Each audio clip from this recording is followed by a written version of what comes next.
ఈ video Saturday తీసానమాట. Date fixing అనమాట పెళ్ళికి. అంటే పప్పన్నలు మీ అందరికి ఐడియా ఉండేది కదా. ఆ రోజు అక్కడికి వెళ్ళి లంచ్ చేసి వచ్చాను. ఈవినింగ్ డాడీ ఇంటికి రాగానే ఫిష్ అండ్ గోంగూర ఇచ్చారు. డాడీ బయటకు వెళ్ళారంట తెనాలి వైపు. సో ఇంకా అది మా అమ్మ హాఫ్ పార్ట్ చేసింది అక్కకు పంపిద్దామని. అక్కకి ఒక పార్సల్ పెట్టి ఇచ్చాము.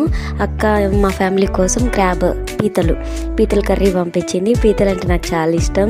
అంటే ఇయర్కి 1 or 2 times తింటాం అంతే. ఎందుకంటే అవన్నీ తీసుకొని తింటాం చాలా రిస్కీ కదా, అందుకే చాలా రేర్గా తింటాము. సరే ఏం చేస్తుంటే కర్రీ ఫ్లేవర్ రూమ్ మొత్తం స్ప్రెడ్ అయిందనమాట. ఆ కర్రీకి గ్రేవీ కానీ కలర్ కానీ టెక్స్చర్ కానీ సూపర్ అనిపించింది. మాకు కర్రీస్ అన్నీ సూపర్ చేస్తుంది, నాన్ వెజ్ ఆర్ వెజ్ ఏదైనా కానీ. తీసుకువెళ్ళి ఫస్ట్ నివికి పెట్టాను అనమాట. జస్ట్ 2 pieces వేసుకున్నాము. ఇంట్లో అందరం కలిసి కూర్చొని తిన్నాము. సాటర్డే ఈ నైట్ అలా కంప్లీట్ అయింది మాకు. నిజంగా కర్రీ అయితే చాలా బాగుంది. వీడియో